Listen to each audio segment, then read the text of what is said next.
Welcome into the latest episode of the 5 on the Floor podcast on the 5 Reasons Sports Network. Make sure to check out the new 5reasonsports.com. That's spelled out 5reasonsports.com. Lots of Heat content, game stories, also columns. We've got new columns from Greg Sylvander and Nikias Duncan on there. I will be writing, as will others. Also, the other podcasts in our network are there. 3 yards per carry on the Dolphins, 5 Rings Canes, of course on the Canes, Ballscast, Light Skin Opinion, Shula Bowl podcast, Fantasy on 5, and more. And we want you to check out one of the new sponsors of the 5 Reasons Sports Network. They'll be with us for a while. We're actually having a watch party there on December 4th, which gives a new definition to the word watch party. We're going to be at the new Gold Club. We would call it a gentleman's club, but it's not just for gentlemen. They don't charge women, so this is a club for both men and women. They just opened their kitchen today. They're in Pompano Beach. They're open every day from 11 to 2 a.m., again, in Pompano Beach. And they've got a few specials here. $5, you call it Monday. Also, Saturday is Ladies' Day, so women are always free, but you can buy a $10 glass at the door, and you get $5, you call it, whatever you want, all night long. So that's the new Gold Club that's in Pompano Beach, and we're going to have a watch party there December 4th against the Celtics. So that'll be a great time. Alf and I will be on stage, but we'll just be podcasting. Anyway, now today's episode. Welcome to 5 on the Floor, a Miami Heat and NBA podcast from Ethan Skolnick with Alphonse Sidney, aka Alf954. Brought to you by the 5 Reasons Sports Network.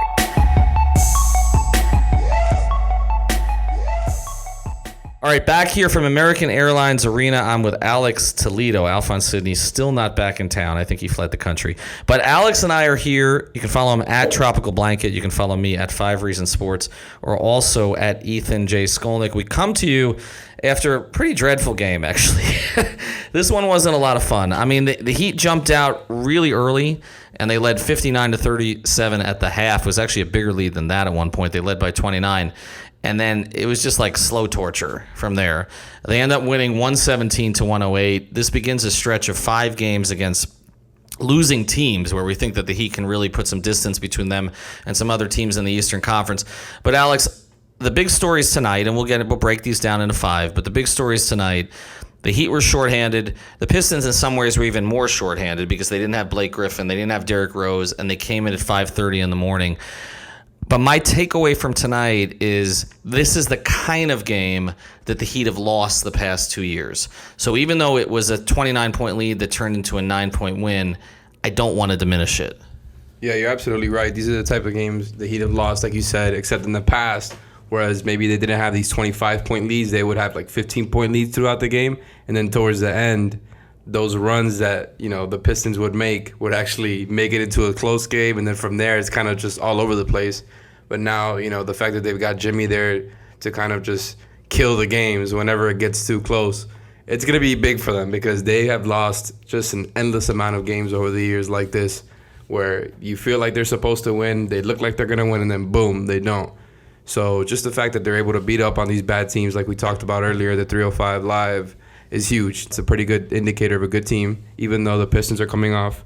They're in the second night of a back-to-back. They came early, like you said. They're missing Blake Griffin, Reggie Jackson, Derrick Rose.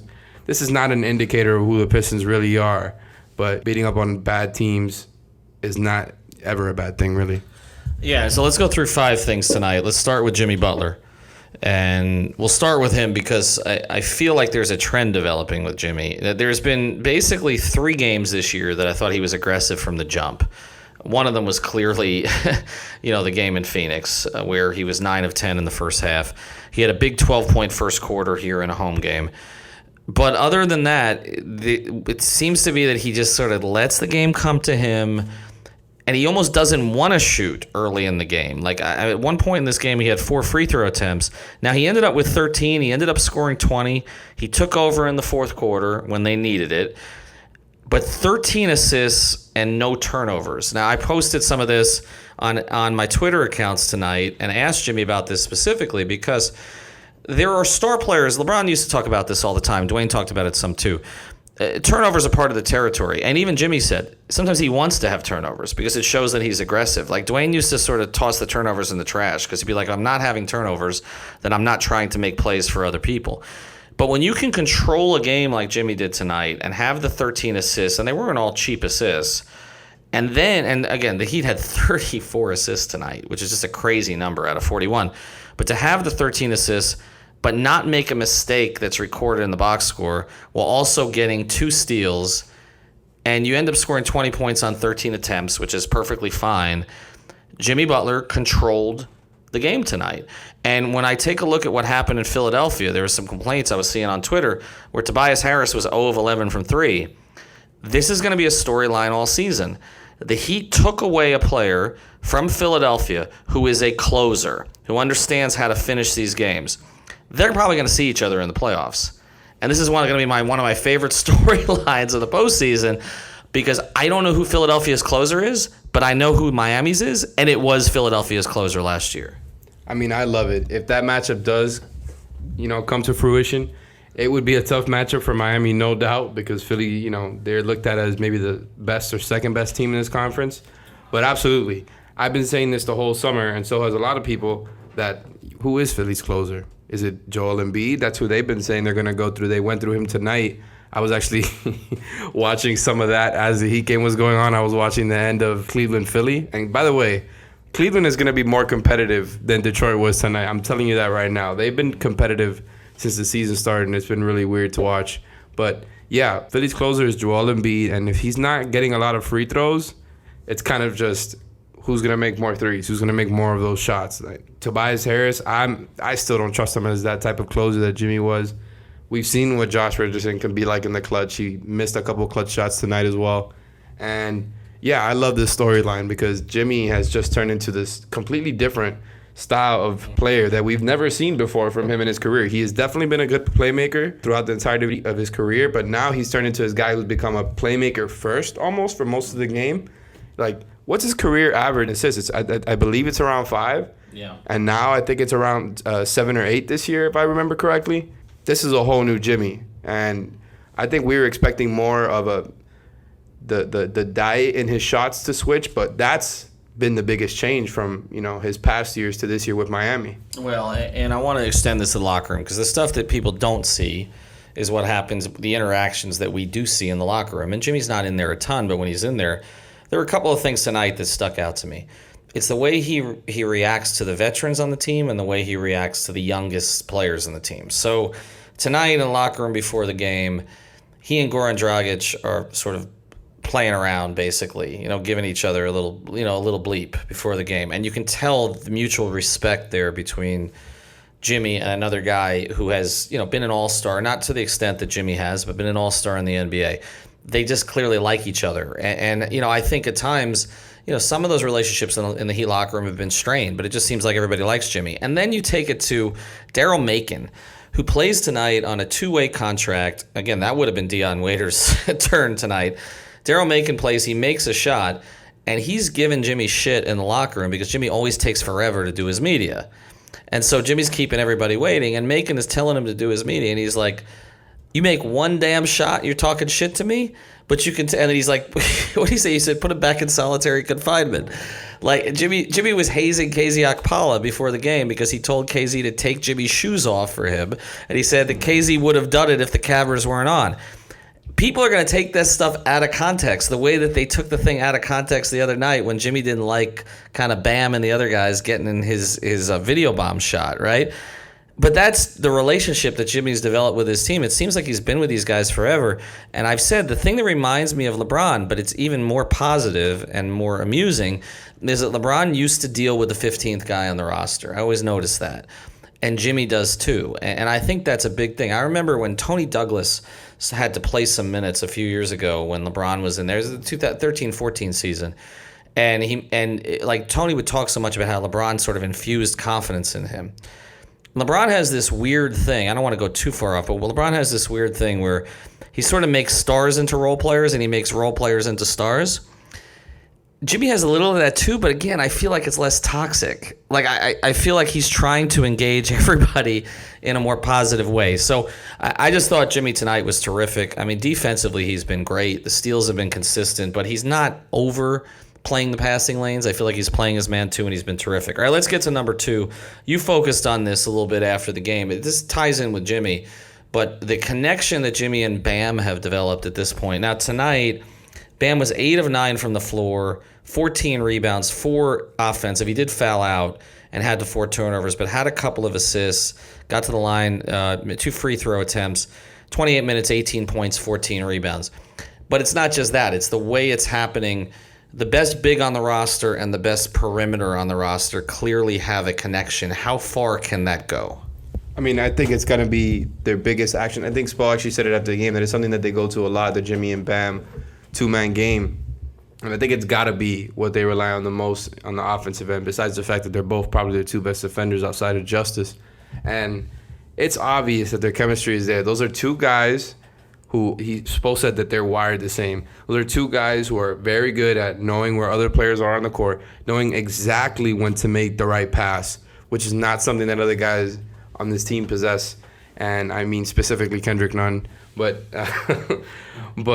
yeah, Bam and Jimmy have just been awesome together. I expect it to get better, and I expect it to be more Jimmy and Bam pick and roll sets, because feel like they've been a little bit conservative on that end, where they'll have Bam coming off of other type of actions. You'll see Myers screening more than Bam sometimes, because Myers is a good screener. But that's going to be one of their biggest fulcrums of the offense, because both of those guys get to the free throw line so often. It's going to be something they can rely on in the fourth quarter when they need to get a bucket. Bam is so good at getting others involved, just like Jimmy is, and there's so many different things you can do just off of those 2 guys. And I think that's the ceiling raiser, right? Is they can really figure out playing with each other on a night-to-night basis, as well as relating it to the rest of the team. That's how you raise the ceiling of a team. Yeah, I was talking to Myers Leonard after the game tonight about how important it is to have a big who can pass. And Myers was saying that, when he and Bam are on the floor together, and I think some of this applies when Kelly's on the floor with him too, that the creases are created because he's like, the defender, bigs want to sit in the paint. I mean, remember Hassan Whiteside, right? Andre Drummond tonight. Bigs want to sit in the paint, but you can't, because as Myers said, he says, I'm a shooter and Bam's a playmaker. Kelly's a shooter and Bam's a playmaker. So the bigs can't sit in the paint. And so what's happening is the bigs get pulled out, and he's like, it directly affects somebody like Jimmy Butler or Goran Dragic, because those creases are being created and they can get to the rim consistently, or at least get halfway there and create plays for other people. And that, again, is something to watch. And it is something, I'm not to pick on Hassan Whiteside, but this is why the offense looks so much better. This is why you're looking at 34 assists tonight, because the ball moves, but part of the reason the ball moves is because when it goes into the big, it gets back out. And so then it can continue to move from there, and that's not something they've had. All right, number 3 tonight, we'll focus a little on Kendrick Nunn. They needed this tonight from him, particularly in the second half when things got stagnant.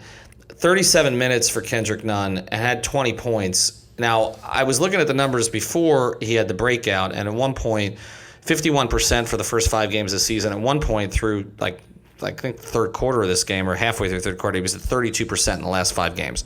So he had hit that kind of wall early in the season that you didn't know if he would hit. And as Spoelstra mentioned, I asked him about Nunn after the game, but as Spoelstra mentioned, that didn't even focus on some of the defensive breakdowns and other things that happened in the first half. Spoelstra said he was much happier with the second half tonight. It felt like he came out of it a little bit. He's going to have these peaks and valleys. But I think what we saw tonight is that the confidence was still there in the second half to keep shooting, and he ended up 4 of 8 from 3, 4 of 5 from the line, 6 of 16 overall, but ended up with the 20 points and the 5 assists and the 2 steals. Like, the stat line looked more like it looked from the first 5 games. No Tyler Hero tonight, which gave him a little bit more leeway, but were you encouraged by him coming out of it a little bit tonight?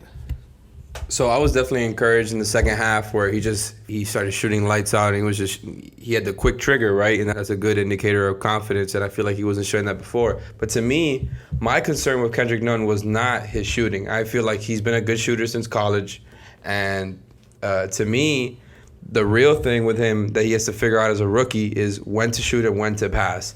Especially in the first quarter, I kept seeing him miss a lot of easy passes. I think his timing is off as a passer. I don't think he's a natural playmaker. He's fine as a secondary playmaker, but without Justice there to be the point guard, he kind of looks awkward sometimes doing it, especially against starting caliber units.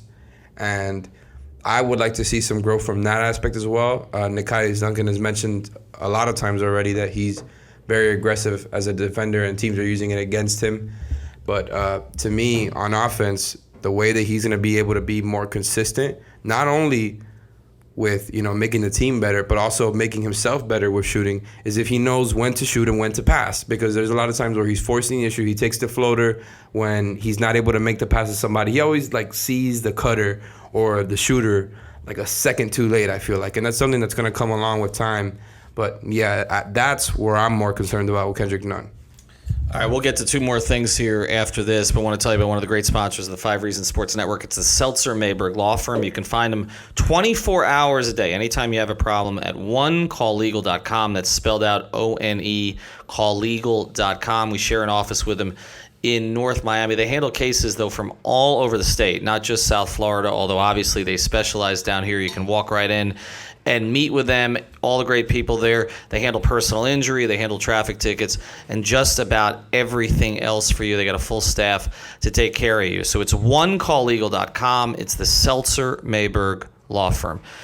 All right, two more things to get to tonight, although I feel like we could devote 45 minutes to the entrance that Udonis Haslem had tonight, playing 5 minutes, getting a standing ovation, and scoring a basket. Udonis Haslem scored this year before Dion Waiters. We did not anticipate that would be the case before the year started. But I want to talk about Mini UD again, the clone that they've found here in Chris Silva again, plus 17 in 15 minutes, 3 of 5 from the floor, 9 rebounds, a couple of assists, did have 3 turnovers, and he fouled out pretty quickly. 6 fouls in 15 minutes. I keep saying it, they've got. And as Eric Spoelstra said, he can't even practice because they're trying to keep his days down because he's got the 45 service days.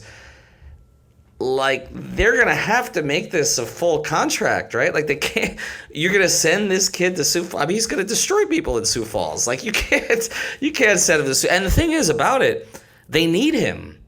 And not just tonight where they don't have James Johnson, but when you have, the types of problems that sometimes Kelly Olynyk and Myers Leonard have on the interior defensively, Silva doesn't even have to be a great positional defender. It's just that energy. They can't send him down right now. I don't know what the solution is because they can't sign him to the full contract until they clean out the roster. But he's a rotation player for them right now. He is absolutely a rotation player. I love what he's giving them. The fact that he was a plus 17 with 6 fouls, it's fantastic. I love it. But he reminds me of all the centers that the Heat tried to sign throughout the LeBron years where he gets fouls so quickly, except he's actually good. He's athletic. He's running down the floor on both ends. He's just making all these hustle plays. And he's just a bully out there, man. He's in great shape. Goran and him have a weird chemistry that's kind of going right now, where Goran has apparently figured out that he does know how to throw a lot of passes. It was always something he struggled with, and maybe it had more to do with Hassan than we thought. Because I feel like Heat Twitter, including me, have always bagged on Goran for not being aggressive with the loud passes, but he has thrown a lot of them to Bam and now Chris Silva. And like I said, I love what he's giving them. All right, let's get to the fifth thing here. We looked before the season at the Eastern Conference, and you pretty much could see that there were going to be 6 or 7 teams that were pretty much playoff locks. And the question was what the tiers were going to be, right? So the assumption was, I think, at least with us, this assumption was that tier 1 was the Bucks and Sixers. And then tier 2, although a lot of people didn't put the Heat in tier 2, we did. But the tier 2 was, in some order, the Heat, the Celtics, the Raptors, the Pacers, and maybe the Nets, right? Okay, so what do we have here? We're now 9 to 10 games into the season for all these teams. The Celtics are 8-1. The Heat, Bucks, Sixers, and Raptors are 7-3. That's with Lowry getting injured, by the way. That's with that's with Ibaka being injured. That's with no Kawhi. And the Raptors, who to me are the only team in the league right now that is competitive with the Heat in terms of developing players. I think they're the certainly in the Eastern Conference. They're the other team that's best at it. I think the Spurs make a pretty good case out west. But the Pacers are 7-4 without Oladipo, and he got sent to the G League today, and he's going to be up soon. That's not going to take very long. The Nets 4-5. I thought there'd be issues there. There are issues there. The Hornets are in the 8th spot right now at 4-6. It's trash after the 7th spot. But I think what we're seeing is the East is not the West. We know that. The West is not what the West was supposed to be so far. But it looks like there's six competitive teams. I mean, and the Pacers, I mean, if they've won 4 in a row without Oladipo, Sabonis is playing great, particularly since Miles Turner went out. I don't know how long the Raptors hold off at this pace, but they've been impressive. They're well coached. The Sixers, the Bucks we expected. The Celtics have been better than we expected. Is this a 6-team race in the Eastern Conference? Do you include the Nets there, and are we going to look at 6 teams all year long? I think it's definitely a 6-team race as of the moment. I would expect that the Nets get there at some point, but it's kind of an awkward introduction with Kyrie Irving there because, Dinwiddie is such a ball-handling type of player, even though he is coming off the bench. LeVert is somebody who was almost on his way to making the All-Star team before he got injured last year.